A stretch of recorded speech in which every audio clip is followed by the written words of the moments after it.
Foot গধূলি ধাৰাবাহিকখনৰ আজি নিশা আহিবলগীয়া এপিছডৰ প্ৰমো বৰ্তমান মুকলি হৈছে আৰু আজিৰ প্ৰমোত আমি দেখিবলৈ পাইছোঁ ধাৰাবাহিকখন হ'বলৈ গৈ আছে বহুত বেছি ইণ্টাৰেষ্টিং। বলকচোন চাওঁ আজিৰ প্ৰমোত কি দেখিবলৈ পাইছোঁ।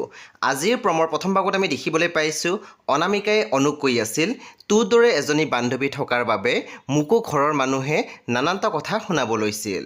তাৰপিছত আমি প্ৰমোত দেখিবলৈ পাইছোঁ পৰিয়ে কৈ আছিল আলহী আছে থাকক, তাতে মই কি কৰিব লাগে, মনে মনে তোমালোকৰ হুকুম মানি থাকিব লাগে। তাৰপিছত আমি প্ৰমোত দেখিবলৈ পাইছোঁ পুনৰ অনামিকাই কৈ আছিল ঘৰলৈ যাওঁ আকৌ মোক নিবলৈ আহিব। তেতিয়া আমি দেখিবলৈ পাইছোঁ অনুৱে কৈছিল তোক নিবলৈ কোনো নাহে, তই নগাঁৱৰ পৰা অকলে আহিছিলি, মনত কৰচোন কালি ৰাতি কি কৈছিলি।